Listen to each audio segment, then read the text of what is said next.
exceptions to the rule? How do you process it? I think it's a fantastic environment. And I think in an idealistic world, that's the way it would be.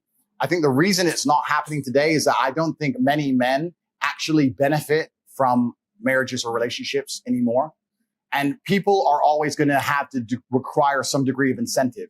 I think that we've set up the world now in a way where men are seen as worker droids. They're expected to go work all day, come home, clean up as well, share the cleaning with the woman, no meal prepared for them, not have any authority over the household, and just be a worker droid and be a sad. And I don't think that many people understand that men are intrinsically wired to desire respect amongst our peers and in our environments. This is why CEOs work so hard, because they get respect in their company. This is why we all want so much money and fast cars and status and influence, because we're respected.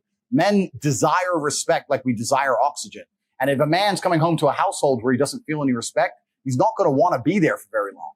And I think the way you fix this is you need to understand that many men don't have an incentive to be in the house anymore. I think that it's actually would be quite easy for a woman. In fact, there's a couple women who even say this on YouTube. I can't remember their names, but it'd be quite easy for a woman to make a man really happy with super basic things. Just go up to your husband and say, hey, you know more about this. What do you think about this? That would make most men's world. And there's so many sexless marriages out there with men who work their ass off and they come home to a sexless marriage and kids who don't fucking even like them. If you were to just even ask him his question about some asinine bullshit, a lawnmower purchase, for example, he would feel so happy to feel like the man of the house.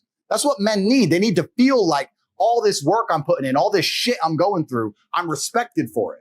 As soon as a man feels like he has no respect, that's the absolute end of a man's interest or a man's tolerance of a situation. I think that's the reason it's happening. I know a lot of men who completely love their wives. They love them with all their heart. They die for her.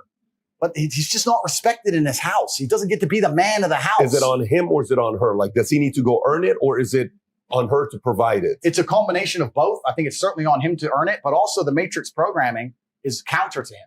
The matrix programming is trying to tell him that he shouldn't be allowed to be the man of the house, that he shouldn't be allowed to have any kind of authority in any regard. He shouldn't be allowed to be able to say what happens. The matrix programming is saying the absolute opposite all the time. And if that's getting into your woman and you don't have that much influence, and that's getting into all your children, you don't have that much influence. Now you're coming home to a household where everyone just thinks you're the dude who should just fucking work. You're just a worker droid. You're the slave. You're the robot, and your feelings don't matter and your authority doesn't matter, and get fucked. And this is very conscious. If you watch any Netflix show, the mother is the smart one and the man is the bumbling idiot. Turn on a show. I dare you, turn on a family show. The mother is the one, hey, calm down, I'm smart. And the man's the like, oh, beer. Watch any of these shows. They're Family Guy, The Simpsons, Married with Children. Any of it, all of it. They're reducing the man to just a bumbling idiot. And it's very hard, I think, for a lot of men to accept being in a position of constant disrespect. I'll tell you this now. If I had to choose a long-lasting marriage with a woman who loved me or a woman who truly respected me, I might choose respect over love. Even though they're the same thing for a woman, because she loves you, she respects you by default. But if I had to choose, I'd choose respect.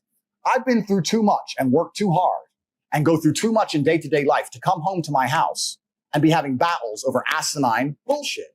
I take care of you and I love you with all of my heart. I would die for you. If someone broke into this house, I would engage the invader and die. Please just cook dinner. Please. Like, what do you want from me? What more can I do for you? And once they feel disrespected, this is another thing about the world that a lot of people don't understand. It's disrespect that will drive a man to the most heinous of crimes. It's disrespect that starts the school shooter bullshit. It's disrespect that makes men go to jail for life sentences. It's disrespect. When you truly disrespect a man in a public and permanent way, that's when they switch. That's why I'm so respectful in public. You don't know who the fuck you're talking to. He might be on his last fucking straw. And you just disrespected, hey, you're a fucking bitch anyway, you're skinny motherfucker, fuck you. You don't know. That might be the last time he heard it. I've had enough. You don't know. Disrespect is dangerous, right? And in a household where you're constantly and go through too much in day-to-day life to come home to my house and be having battles over asinine bullshit. I take care of you and I love you with all of my heart. I would die for you. If someone broke into this house, I would engage the invader and die. Please just cook dinner. Please. What do you want from me? What more can I do for you? And once they feel disrespected, this is another thing about the world that a lot of people don't understand. It's disrespect that will drive a man to the most heinous of crimes. It's disrespect that starts the school shooter bullshit. It's disrespect that makes men go to jail for life sentences. It's disrespect. When you truly disrespect a man in a public and permanent way, that's when they switch. That's why I'm so respectful in public. You don't know who the fuck you're talking to. He might be on his last fucking straw. And you just disrespected, hey, you're a fucking bitch anyway. You're skinny, motherfucker. Fuck you. You don't know. That might be the last time he heard it. I've had enough. You don't know. Disrespect is dangerous, right? And in a household where you're constantly disrespecting a man, he's going to end up depressed and sad for even accepting it. Men just want to feel respected. It's not that hard to do. If you truly, I say to anyone watching this, if you truly love your man, it would be so easy for you to just make him feel respected. It doesn't even take actions. You can do it with basic words. Ask his opinion on something. Big him up once in a while. And because we're supposed to be supermen and we purport ourselves as supermen and we're stoic, but we talked earlier about how we still feel everything. So when you're a strong man, especially, they're like, he's fine. He's fine. He's fine. He's fine. Be nice to the dude. You'd be surprised how far you get. But this is why I think most men walk out of marriages, because they're like, you know what? I'm not getting any respect here. I get more respect from this dickhead stripper, 18-year-old hoe for throwing money at her than I do giving money to my own wife. Where am I being respected? Well, at least she's smiling at me. She ain't smiled at me in years. And it gets to a point where it's just like, well, I want to feel respected now. I'm working my ass off. I'm out here on the streets. I'm going to the sewers and shit. Where's my respect at? And that's what I think it really comes down to. I think men function on respect. And respect is the number one trigger that'll make a man do heinous crimes. And it's also the thing that will make us do the bravest, most honorable things. What did I say about protecting my wife from trying to rape her in a situation on the street? I can't respect myself, and I won't be respected by society if I don't die. So I will stand and die. I can't say, oh, well, there's 3 of them. I can't do it because my self-respect and respect of the world. Nah, that's Tate's girl and he ran away. I can't take it. I have to die. I can't live that way.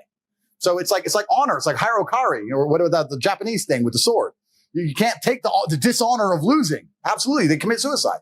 So respect is so intrinsic to men, and a lot of society's forgotten this. And that's why I also think my message is resonating, because I'm teaching men, look, yeah, your life's shit. Yeah, you need to be respected. Yeah, here's how. Oh, but that's hard. Of course it is. Let's go. So I think that's what it is. So I agree with you. I love the idea. But the reason that it's ending is because in traditionalistic families, the woman respected the man. As soon as the respect's gone, now men don't want to be there anymore. They want to go find a new woman who respects them, or run around and do dumb shit, or run around with their boys. Their boys respect them. Women say, why is my man always out in the street? Because on the street, he's respected. With his boys, he's something. When he's home, what is he? You don't respect him. He wants to go be amongst the respect. That's why men do the shit they do. It's dangerous shit, life-threatening shit, gang banging. How many times you heard a gangster say, I'll go shoot him, respect, my name? It's respect. It's a whole different dynamic. We've forgotten the respect inside of relationships. And this is why so many men are just losing interest completely. And then, yeah, it's a downward spiral. You're completely right. And then the woman's left by herself with the boys. And the boys are trying to get respect somewhere. They end up getting on the street, crime, blah, blah. It's all just downhill from there. Would you ever consider getting married to one woman and building an actual family nucleus like the traditional way? Would you do it, since you don't have to worry about, garnering respect? That's a good question. It's certainly something I would consider and something I would do. It's not something I'm completely and utterly adverse to. The main problem with me doing it is the way that a lot of legality has been set up. I don't like the way the government's doing things. But let's say I were to get married, I'd get married religiously, perhaps not governmentally. Sure, religiously. Yeah, absolutely. Religiously. And if I met the right woman, sure, I'd absolutely not do it. But in my marriage, if I meet a woman and I marry her and I take care of her and I make sure she has a fantastic life and I raise her and I nurture her and our children, etc., I'm still always going to be the man who says, listen, I'm away this weekend and I'm not going to come home to a bunch of fucking yelling. I'm just going to be that guy. I'm away. There's lipstick. Oh, I'm going to give her a white lie. Tristan had my shirt on. Some bullshit. Just eat it. Shh. Move on. That's who I am. Right. But all in all, yeah, I am completely a proponent for love. I believe in a man loving a woman. I don't think many women understand how deeply men love. Love is real. What's that film? Troy. That was about a chick. The fucking warring tribe, the warring countries. Love is real. It's absolutely a real thing. But what we want in return, more than even love back, is respect. We want to be respected by the woman we love. That's what we want. And I think the women who truly understand that are the smart ones, and also the dangerous ones, because I've met some female players out of Ukraine and Moldova, and they're pretty sharp. They know the game, and they know exactly what to do to get the billionaire. And I've seen them pull it off. So I've seen it happen. It's funny. I'm talking to Magic Johnson. Okay. And this is 6-7 years ago.